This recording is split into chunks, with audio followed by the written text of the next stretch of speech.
everyone, Jennifer Maker here. It is a beautiful day to make something festive together.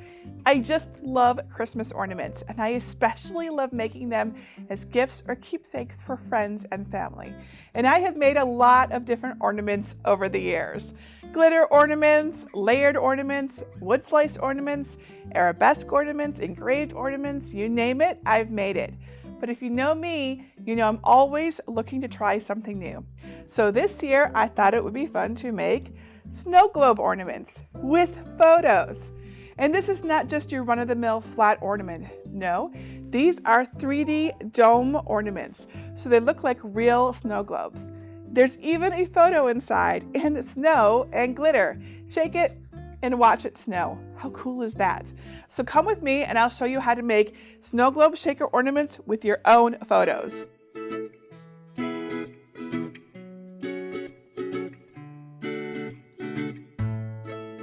Now, I wanted these snow globe ornaments to look realistic, so I used these cool plastic shaker domes to give them a real snow globe feel. Now I'm using two sizes, the 2.5-inch dome, like this one, for the hanging ornaments that you see on a tree, and then a little bigger one at 3.5 inches to make the ornaments that you see, like the larger ones that you can put on a mantle or a side table or even give as a gift. And I'm also using some 65-pound cardstock, photo paper, and lots of glitter because, you know, glitter makes everything fun, well, except for when you have to clean it up. Now we're also going to need glue. I'm using both tacky glue and hot glue. And we'll also need some double-sided tape. Other useful items include white acrylic paint and matte Mod Podge, along with some Cricut foil and some pens to add some fun touches, and those are totally optional, of course. I made these snow globe ornaments with my Cricut cutting machine, and I also used a green standard grip mat, a scoring tool, and a brayer. So let me show you where to get the free snow globe patterns, and then we will get started putting it together. Step 1, get my free photo snow globe ornament design. Just go to my blog at jennifermaker.com/348 and look for the libraries in the red bar at the top. And then either click Get a Password if you don't yet have one, or click Enter the library. You can find the designs by searching the page for design number 348. And then click it to download a zip file with SVG files for cutting on a Cricut or another cutting machine, DXF files, and a printable PDF for cutting by hand. I want to show you how to cut these designs on a Cricut cutting machine. First, upload the SVG cut file to Cricut Design Space. If you're unsure how to do this, please go to jennifermaker.com/svgs to learn how. Here's what my photo snow globe ornament design file looks like in Cricut Design Space. I'm going to assemble the hanging ornament first, the one with the loop at the top. There is a solid color snow globe and a two-toned colored snow globe, if you want to use two different colors. Of course, you can make your snow globe whatever color you like. Step 2. Prepare your designs. We will start by making a fully decorated hanging ornament. First, in Cricut Design Space, you'll want to ungroup the design by clicking Ungroup at the top of the Layers panel on the right. Next, we're going to delete the parts that we don't want. Select the two-tone ornament and the larger size bow in the Layers panel and click Delete. Now click on the red ornament and click Ungroup. Next, we're going to turn the candy canes and holly leaves into Print Then Cut designs. These are super small pieces we are going to use to decorate our ornament, and they would be tough to cut by hand, so if we transform them to Print Then Cut, they will first print on a printer with all the adorable details, and then they can be cut on your Cricut. To change them to Print Then Cut, select both candy canes and the holly leaves by clicking and dragging over them on the canvas, and then click on Flatten at the bottom of the Layers panel. You will now see them together in one layer on the right that says Print Then Cut. Now let's add a name to the nameplate. Click on Text on the left and then type your name. To change the font, click on the down arrow next to the font on the top tab. I'm using Cinnamon Swirl, which is a Cricut Access font, but you can use another font if you like. If you don't see Cinnamon Swirl come up in the search, you may have the Only Current Fonts box checked. Make sure to uncheck that box and then you will see it when you search for it. If you want to upload your favorite font to Cricut Design Space, I can help with that. Just go to jennifermaker.com/fonts for a post and video that walks you through the process step by step. Now I'm going to resize my name by using the resize handle at the bottom right of my name. And I'm going to make it small enough to go inside my ornament's nameplate. If you want to zoom in so you can get a better look at the nameplate and text as you're resizing, you can use the plus and minus icons on the lower left side of the screen to zoom in and out.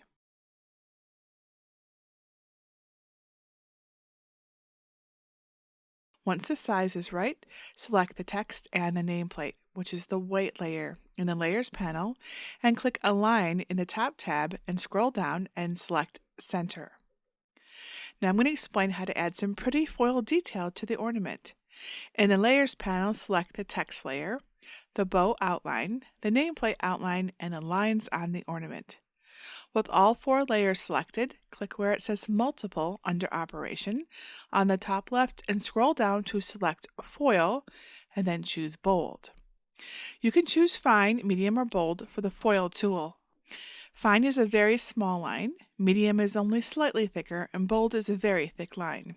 I like Bold because it shows up really nicely. For intricate designs, the Fine and Medium will work better. Alright, so once you change that to Bold, change the color by clicking on the color box next to the Operations menu and choose Silver. Once you've selected the color, click off the menu to close it. Now we will attach our foil details to their corresponding layers.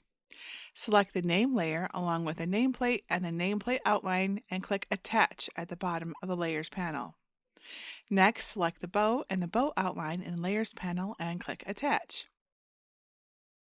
Do the same with the ornament. Select the ornament and the foil lines and click Attach. If your nameplate disappears, don't worry. It's just hidden behind the ornament. With the ornament still selected, click Arrange at the top and click Send to Back and it will reappear. Now that we have our ornament all ready to go, we're going to upload the image we want to put inside our snow globe. You will want to have your image uploaded to your device so you can import it to Design Space. To do that, click Upload in the lower left corner, then click the Upload Image button. Click Browse and select the photo that you want to use from your device and click Open. This will bring your photo into Design Space. On the next page, choose Complex and then click Continue. Then you'll get a screen that looks like this. Let's remove the background from the image. There are a few ways to do this.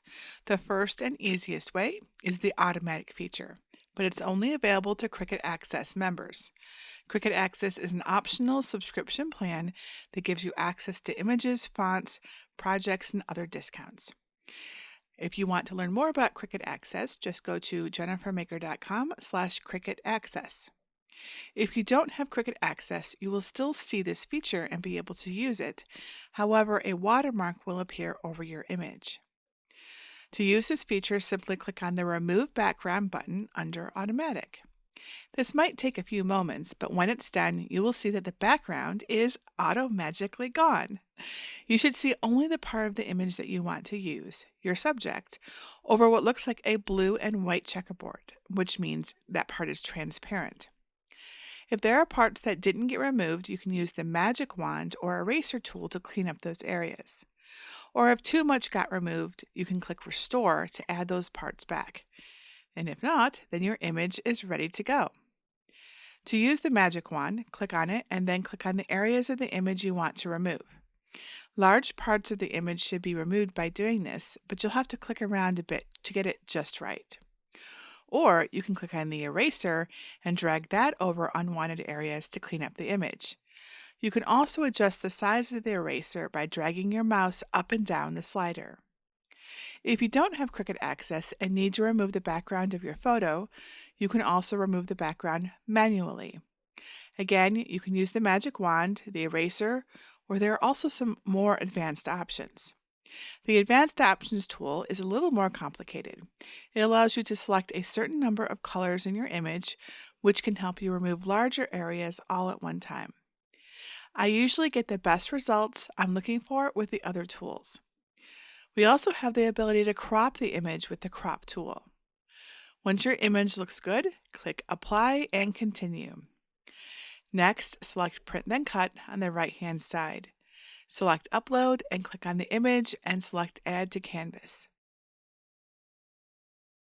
Now that you have your picture in Design Space, we need to resize it to fit inside of the ornament. You can use the Resize tool on the lower right to adjust the size. You want the image to fit inside the dome without touching the top. Step 3. Cut your ornament. Alright, now that we have our design all prepped, we're going to click Make It at the top right corner of the screen. I'm going to cut this ornament on the Cricut Maker 3, so I will select On Mat on the next screen. If you're using an Explorer 3 or a Joy, you may also see this, and you'll also want to do On Mat. This prompt will not appear if you're using an earlier model of Maker or an earlier Explorer. You should see 4 mats on the left side of the Prepare screen. If you do, click Continue. Now we're going to select our materials. First, we will select acetate for the light blue mat. This will be the backing to the snow globe dome. In the search bar, type acetate and select it. And I recommend choosing more pressure for a nice clean cut.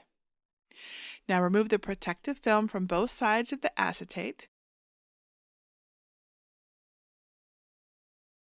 and place the acetate down on your Cricut Green Standard Grip mat.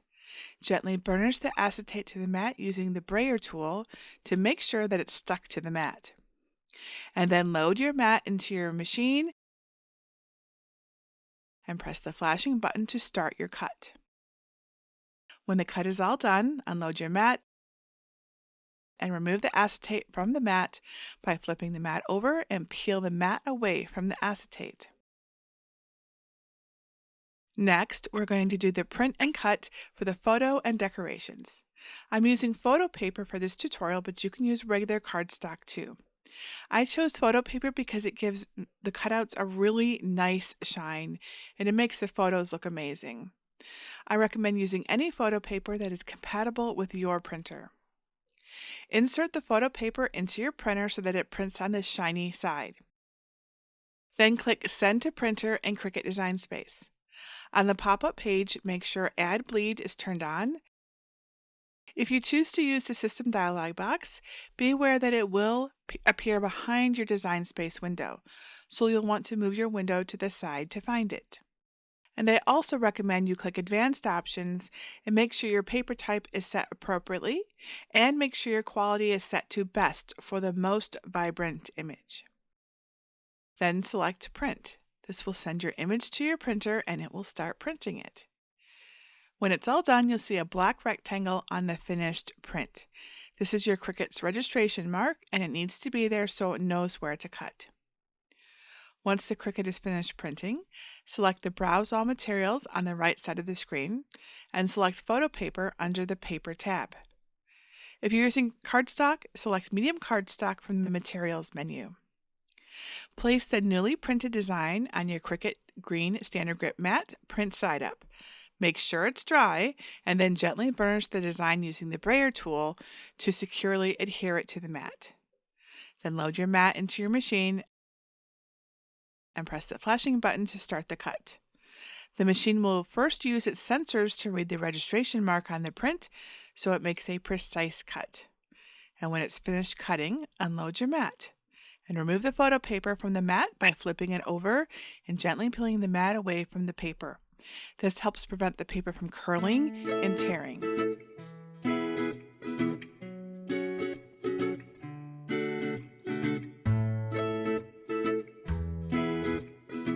For the next mat, we're going to select medium cardstock and more pressure. We'll also use the foil transfer tape and tool. So place your cardstock on the green mat and burnish it with the brayer tool. Now take a foil sheet and place it on the cardstock on the top left side with the shiny side up. Then use the adhesive strips that come with the foil to tape down all 4 sides of the foil. Make sure the tape is not too tight, as that can cause tearing, or too loose, which can cause loss of transfer. Now, foil can be tricky, so if you have any more questions about using the foil transfer, please go to jennifermaker.com/foil and read my ultimate guide to foiling. Now we're going to take our foil transfer tool and insert the bold foil tip, the one with the 3 lines on it. Then we're going to take our cutting blade out of our machine and replace it with that foil transfer tool, and it goes into clamp B. Then just load your mat into your machine and press the flashing button to begin. When it's finished transferring the foil, do not unload the mat. Gently remove the tape and foil sheet from the cardstock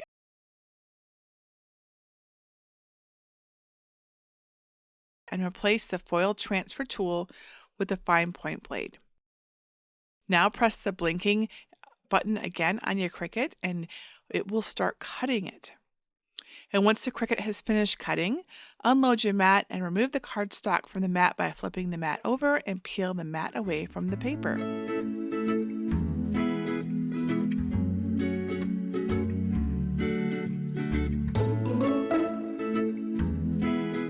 We'll use the same thing again for our last mat, so that's medium cardstock and more pressure. So place your red cardstock on the mat and add your silver foil transfer shiny side up. Again, you want to tape all 4 sides. And you want to replace your cutting blade with your foil transfer tool. And again, we'll use the bold tip. And then load your mat and press the flashing button to begin. Remember, when it's finished transferring, do not unload your mat. Again, gently remove the foil sheet from the cardstock and replace the foil transfer tool with the fine point blade. Then press go. And once the cut is done, unload the mat and remove your cardstock, just as I've showed you before. Step 4. Assemble your ornament. Now that we have all of the pieces of our snow globe cut out, it's time to put it all together. First, we're going to take the acetate circle and paint the bottom quarter with white paint. Leave a small edge so that the dome can stick to the acetate better. It doesn't have to be perfect. We want it to look like snow is on the ground. Once the white paint is dry, which will take about 40 minutes or so, take some Mod Podge and evenly coat the remaining area, leaving a slight edge. I used matte Mod Podge. I found that the glossy Mod Podge left too many streaks. While the Mod Podge is still wet, sprinkle on the glitter and let it dry, which should take about 20 minutes. While that part is drying, let's decorate our snow globe. First, using double-sided tape or glue, add the nameplate to the center of the snow globe base. Next, glue on the candy canes, holly, and bow to the ornament. And then we're going to finish the dome. So start by gluing the photo to the acetate circle. And then take the dome and flip it over and pour a little glitter and some of the snowflakes into it. And then take the protective cover off of the adhesive on the dome and place the circle on top and press them together firmly. Next, flip the dome over and add some glue to the lip of the dome, and then place the red decorated snow globe on top of the dome. And then finish gluing the dome to the snow globe. Now add a hook or some pretty ribbon, and you have a festive keepsake ornament that will be treasured for years to come. And to make the display size photo snow globe, the steps are basically the same. Here's what it looks like in Design Space. This version doesn't have a loop at the top. Instead, it has 2 stands that you attach to the back of the snow globe base. Again, you can choose to cut the solid ornament or the 2-tone ornament. So first ungroup everything. And this time I'm going to make the 2-tone version with a larger size bow and delete everything else besides the stand pieces and the light blue circle. I'm also going to ungroup the ornament pieces and the bow layers. Next, I'm going to add my score lines to both stands. Select the vertical lines above each stand layer in the Layers panel, and then under Operation at the top, scroll down and select Score. Now select the new score lines and stand pieces in the Layers panel. And we want to attach these, so click Attach at the bottom.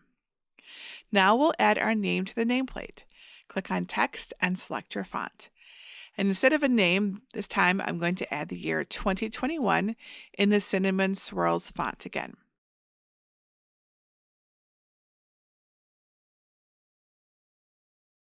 Then we resize the text to fit the nameplate and select the nameplate and the text in the Layers panel and select Align at the top and choose Center.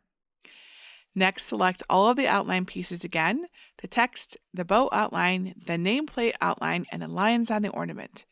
This time we will use a glitter pen to add the detail instead of the foil.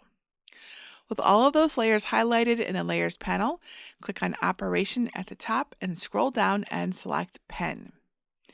Now click on the color picker and select Glitter Gel and change the color to match the color of your glitter pen.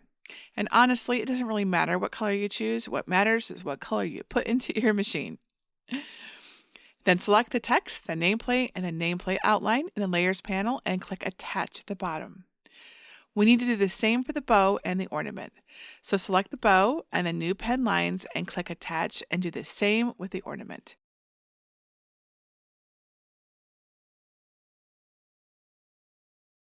Again, the nameplate may seem to disappear, but it's behind the snow globe. Add your image just like we did for the ornament and click Make It and then click Continue. We'll use the same material settings that we used for the ornament, but instead of the foil tool, we will use the glitter pen. And this goes in Clamp A. We will also use the scoring tool for the stand pieces. After you select the medium cardstock with more pressure for the mat that includes the bottom part of the snow globe, the stand pieces, and the bow, click where it says Edit Tools. I'm going to use my scoring stylus so that I will click on that, but you can use the scoring wheel if you prefer, and then click Apply. Once the stands are scored, I'll replace the scoring stylus with my glitter pen because both the stylus and the pen go in Clamp A. So once all the pieces are cut, we'll assemble it just like the ornament that we did earlier. The only difference is that we'll glue the stand pieces to the back of the snow globe. So fold the stands at the score lines, then flip the snow globe over and use glue to attach them to the back of the base of the snow globe. Make sure to space them out about 2 inches so they help hold the snow globe upright. And that's it. How pretty are these? And they make both beautiful keepsakes that you can enjoy for years to come, as well as awesome gifts. Imagine giving them to all of your friends and family. If you have any questions about making these snow globe ornaments, just leave your question below this video or ask over in my Cricut Crafters group at jennifermaker.com/cricketcrafters. I love to help, and I especially love to see photos of your finished projects. And that's it for today. Until next time, this is Jennifer Maker reminding you to craft a life you love.